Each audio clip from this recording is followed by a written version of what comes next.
এই কবিতায় তারই কিছুটা ছাপ রয়েছে। কবিতাটি অনেক বছর আগে আমাদের প্রিয় কবি জয় গোস্বামীর লেখা ভিক্টোরিয়া। তোমাকে পেতেই হবে শতকরা অন্তত 90 বা 90-এর বেশি। তোমাকে হতেই হবে একদম প্রথম। তার বদলে মাত্র 85। 5টা নম্বর কেন কম? কেন কম? এই জন্য আমি রোজ মুখে রক্ত তুলে খেটে আসি। এই জন্য তোমার মা কাক ভরে উঠে সব কাজকর্ম সেরে ছোটবেলা থেকে যেত তোমার স্কুলে পৌঁছে দিতে। এই জন্য কাঠফাটা রৌদ্র কি প্যাচপ্যাচে বর্ষায় সারাদিন বসে থাকতো বাড়ির রকে কিংবা পার্কের বেঞ্চিতে।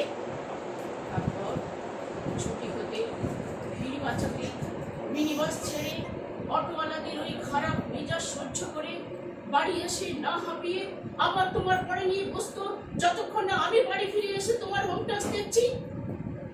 তারপর আচরে বুঝে ঢুকতো গিয়ে ওই ব্যবসা রান্নাঘরে। এই জন্য হাড় ভাঙা ওভারটাইম করে তোমার জন্য আন্টি রাখতাম। মোটা মাইনের ভদ্রতার চা জল খাবার সপ্তাহে 3 দিন, তাতে কত খরচা হয়নি আজকে? বুদ্ধি আছে সে হিসাব করবার? ছোট কাল এখনো যে টিউটোরিয়ালে পাঠিয়েছি জানিস না কিরকম খরচাপাতি তার? ওখানে একবার ঢুকলে সবাই প্রথম হয়, প্রথম। কারোর অধিকার নেই দ্বিতীয় হওয়ার।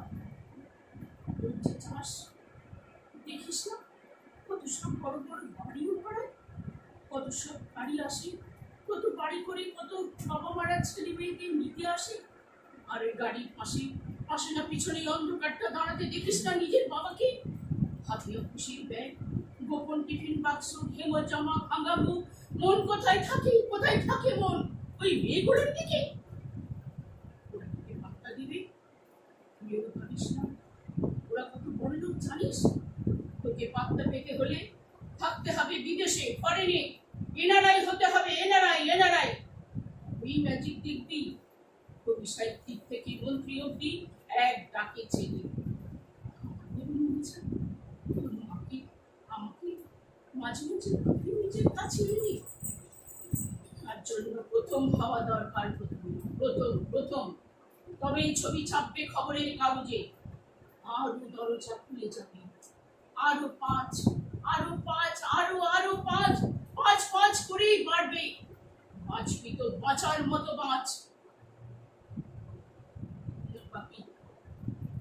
না বাপি, আমি মন দিই না কোনো দিকে।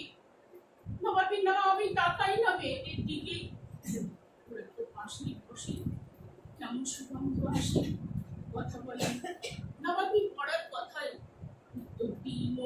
নোট নি যেতে আসতে পথে ঘাটে কত ছেলে মেয়ে গল্প করে। না বাপি না, আমি খেলতে যাই না, কখনো খেলতে যাইনি। না বাপি না, আমার কোনো বন্ধু নেই।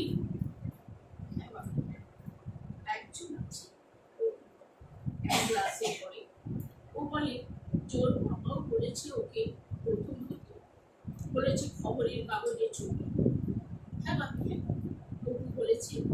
অপু বলেছে পড়াশোনা হয়নি একদম, বলেছে ও ব্যাক পাবে। ব্যাক পেলে অপু বলেছে বাড়িতে কোথায় বাথরুম সাফ করার অ্যাসিড আছে জানি। হ্যাঁ বাপি, হ্যাঁ ও বলেছে উঠে যাবে কাগজে প্রথম পাতা। অসাধারণ একটা কবিতা শুনলাম। উত্তর আপনি এই কবিতাটাই মধ্যে দিয়ে দিয়েছেন, একদমই তাই। এতক্ষণ যে আলোচনা হলো আমাদের শিক্ষা বিষয়ে, আমরা এবারে আসবো শ্রুতি নাটকে। ইলাস্ট্রেটেড এক্সাম্পল একদম। কিন্তু তার আগে 2 মিনিটের একটা ছোট্ট গান আছে, মোনালি চ্যাটার্জি গানটা গাইবে। ভালোবাসি। তারপরে আমরা শুনবো শ্রুতি নাটকের পরে আমাদের প্রিয় মাসিমা গাইবেন একটি লাবণ্যে পূর্ণ প্রাণে, এবং তারপরে শ্যামলী লাস্টে সাহিত্য আলোচনা করে আমরা ও আছে 2 মিনিটের একটা কথা বলে দিও। 2 মিনিট তুমি তো শ্রুতি নাটকটা তোমার জন্যই আগে দিচ্ছি। শ্রুতি নাটকটা হয়ে গেলে তুমি বলবে, তারপরে শ্যামলী গানটা আছে, মাসিমা গাইবে, তারপর শ্যামলী।